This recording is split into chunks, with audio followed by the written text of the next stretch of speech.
Chakana nyusta nyaupa wilka waira pachamama killa wari kokawala mapasara sami mama alpachaya wara ulala sapam sukum chakana mama. Hola Mabel, un gusto saludarte y un lujo tenerte en la era de las diosas. Muchas gracias, Sandra. ¿Cómo te va? Buenos días. Muy bien. Estuve leyendo tus entradas en el diccionario, lo vamos a mostrar en el nuevo diccionario de estudios de género y feminismos, y tus temas son muy interesantes porque, bueno, habla de techo de cristal y de laberinto de cristal. Me gustaría que explicaras un poco, más o menos, el término techo de cristal es más o menos conocido, pero el de laberinto de cristal yo no lo conocía, y cuántas nos hemos sentido en el medio del laberinto o desorientadas sin poder salir. Claro, claro que sí. El concepto de techo de cristal es anterior, es una propuesta que hice a raíz de una investigación que terminó siendo una tesis de doctorado en 1990.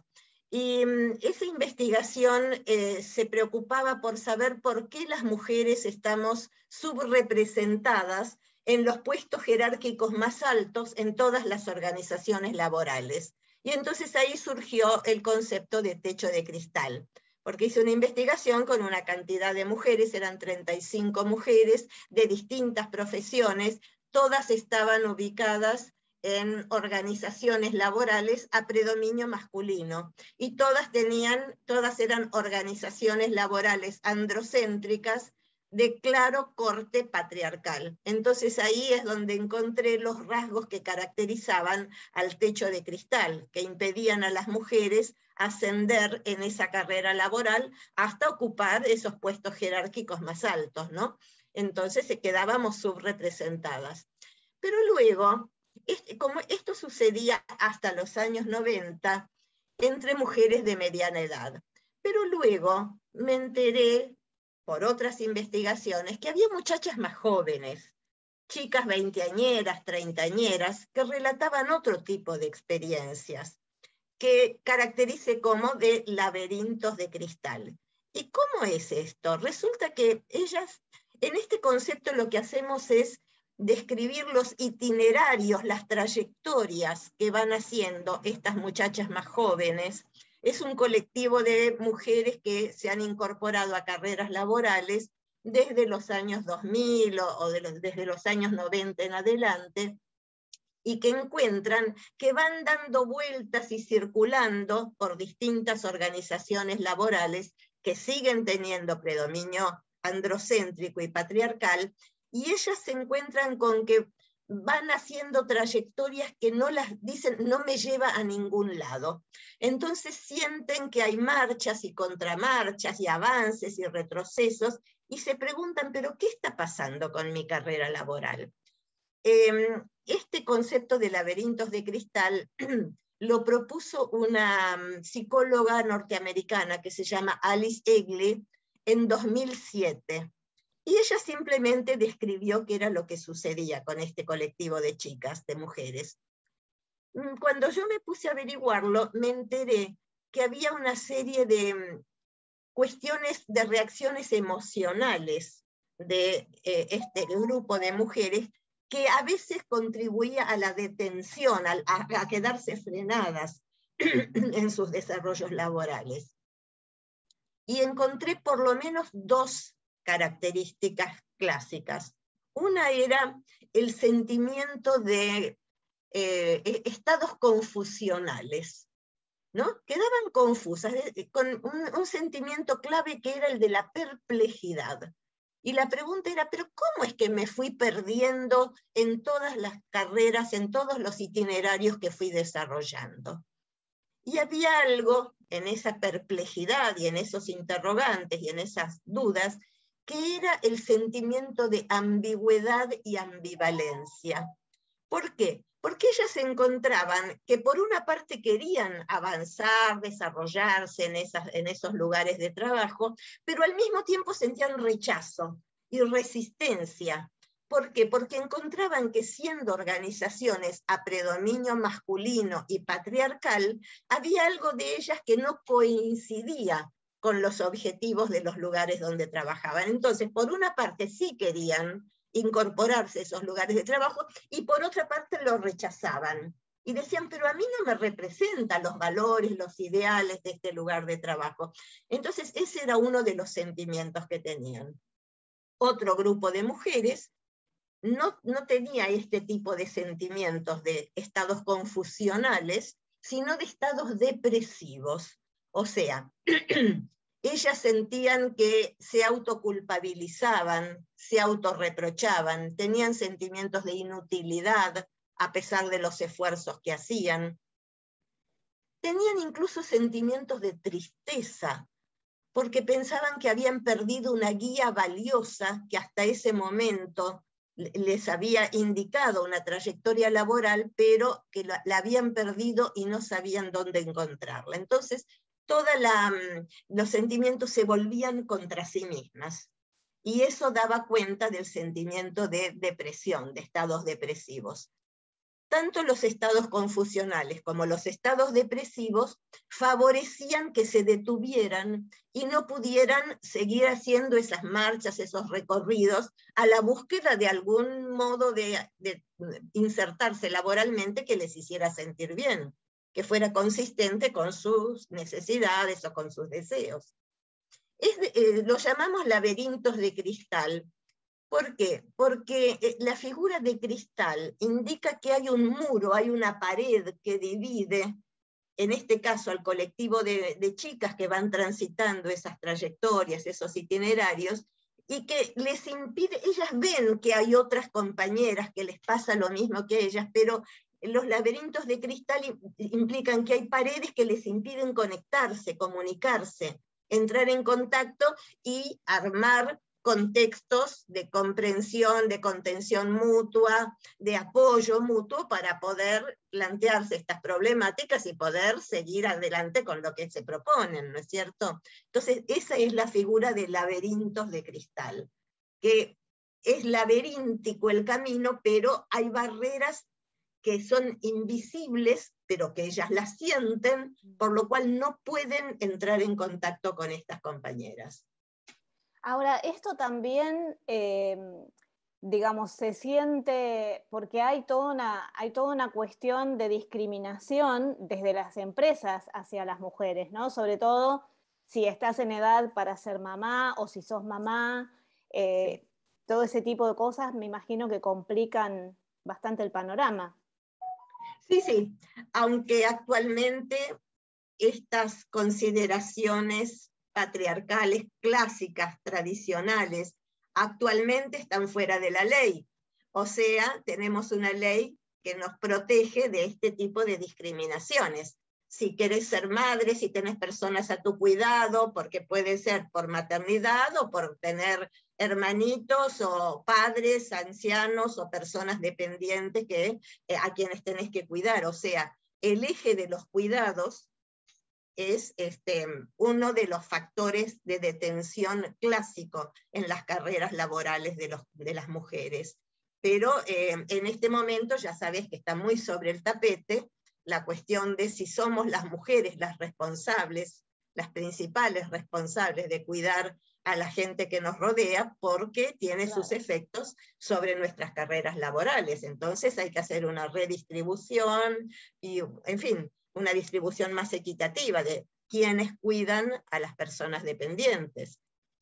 Y en algún sentido, muchas mujeres hemos internalizado, depende de las generaciones también, ¿no? Porque hay una cuestión también de edad y generacional, pero muchas mujeres hemos internalizado de tal manera ese ideal social de que las mujeres tenemos el trabajo de amar y de cuidar, y somos responsables por el amor y los cuidados de quienes nos rodean, que si algo va mal en una pareja o si algo va mal en una familia, las mujeres sentimos que hay algo que nosotras nos equivocamos o no hicimos adecuadamente en ese trabajo de amar y de cuidar.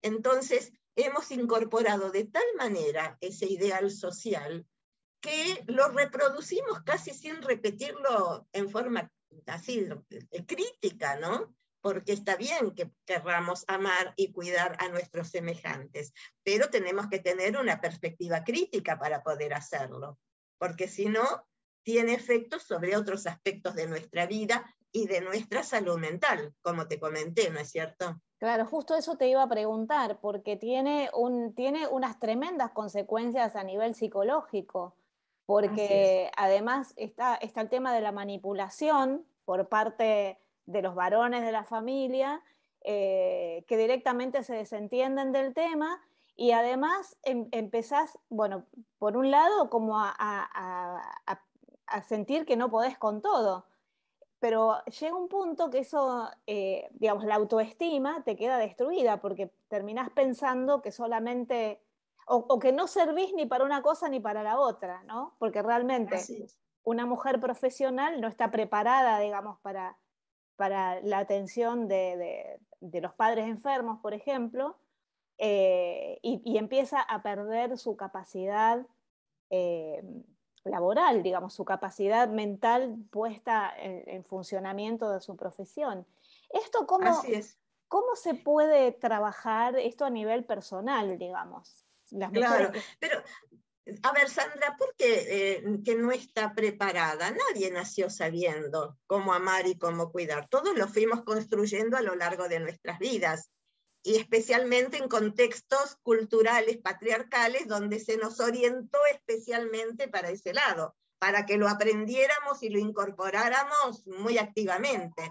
Por eso digo tener un pensamiento crítico respecto de qué nos transmitieron. Por una parte, porque también los hombres, como decías, pueden pensar que las mujeres deberíamos hacerlo, pero creo que más que solo los hombres, hay un pensamiento patriarcal, que incluso muchas mujeres nos dicen, pero mi mamá me dice que tengo que cuidar a mis niñitos, cuidar y no dedicarme tanto. O sea, la propia madre también puede haber incorporado estos criterios patriarcales y reproducirlos casi sin analizarlos y sin, ¿no?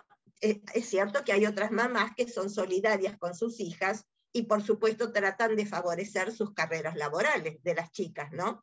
Les dicen, yo no quiero que te pase lo mismo que me pasó a mí cuando hubiera querido hacer otra cosa con mi vida y no pude, entonces te voy a ser solidaria con tus propios proyectos. Pero hay otras madres que son muy patriarcales y que reproducen acríticamente estos ideales femeninos, supuestamente femeninos. Entonces, no sé si no es que no estamos preparadas, o yo creo que hay que hacer caso a nuestros deseos más íntimos, ¿no? Y que hay que hacerse cargo de cuál es nuestra potencia deseante para generar otros proyectos que no sean solo los que están marcados por una cultura patriarcal y androcéntrica, claro, sino que tenemos que tener esa libertad para poder pensar de otra manera, ¿no? Claro, yo lo que me refería es que, por ejemplo, porque puse mi caso personal, una mujer que está entrenada, digamos, para ser una profesional y que se dedica a eso, y de repente tiene que cuidar a sus padres, es como que no es lo mismo que la mujer que se dedicó toda la vida a criar a sus hijos, digamos, tiene otra mentalidad. Entonces, por un lado sentís que no estás preparada para hacer esa contención y hacer ese trabajo, pero también a nivel profesional, como tus capacidades mentales se van como atrofiando, lo que una siente es que se va atrofiando, ¿no? Y realmente hay momentos donde sentís que no tenés salida. Y pensás que hay algo mal con vos, como... Esto también me parece que las mujeres lo tenemos muy internalizado, siempre nos sentimos culpables de que no somos lo suficiente que se espera de nosotras. ¿Esto cómo lo podés trabajar? Mira, creo que hay un concepto que tendríamos que poder pensar, que es que lo que padecemos, el malestar que sentimos que tenemos, es subjetivo y objetivo a la vez. En el aspecto objetivo del malestar, tiene que ver con lo que en salud mental he llamado las condiciones de vida de las mujeres. Condiciones que tienen que ver con los roles para los cuales nos han entrenado desde chiquitas, los mandatos familiares, la percepción global de una cultura acerca de cómo han de ser las mujeres. Esos son datos objetivos. Y hay aspectos subjetivos, que es cómo cada una de nosotras internalizamos esos mandatos sobre los roles, sobre qué es ser mujer, todo eso. Entonces, es una interacción objetiva y subjetiva a la vez. Y así se crea el sentimiento de malestar, de inadecuación, de que hay algo que no está bien y cómo hacer para enfrentar esos conflictos. Hay gente que considera que la salud mental consiste en adaptarse a esa situación conflictiva. Yo no creo que sea así. Yo creo que tenemos que hacernos cargo de los conflictos que tenemos y poder enfrentar los conflictos. Y una de las maneras mejores de enfrentar los conflictos es uniéndose con los pares, en lo que son los colectivos de mujeres. Porque cuando una se aísla y solamente se autorreprocha y se piensa a sí misma aisladamente, los conflictos se incrementan, aumentan, se multiplican. En cambio, si te reunís con tus pares y compartís lo que está sucediendo en tu vida y en la vida de las otras, se crea algo que llamamos figurabilidad, o sea, poder ponerle nombre y apellido a lo que estamos padeciendo, poder identificarlo bien y decir, de eso se trata, tengo que poder enfrentarlo y ver cómo resquebrajo, cómo quiebro ese obstáculo. Por eso, por ejemplo, con el techo de cristal, uno de los mejores recursos ha sido la unión entre pares que sentían que estaban padeciendo el mismo conflicto. Y entonces se crean dispositivos de todo tipo, legales, económicos, laboral, en fin, de todo tipo, para poder resquebrajar ese techo de cristal, o bien que ni siquiera se construya. Claro. Lo que tratamos es eso, que con los laberintos de cristal pasa lo mismo. Se trataría de que la gente joven, las muchachas jóvenes, 20añeras, 30añeras, pueda agruparse entre sí, ponerle nombre a lo que está sintiendo con estas marchas y contramarchas, con sus ambigüedades, con sus tristezas, y poder enfrentarlo en acciones más colectivas. Claro. ¿Y hay algún tipo de movimiento con relación, por ejemplo, a las corporaciones, ¿no? Porque en el caso de las empresas, para una empresa es muy valioso su producción, su productividad y el nivel de calidad. Y muchas de estas mujeres son muy valiosas para las funciones.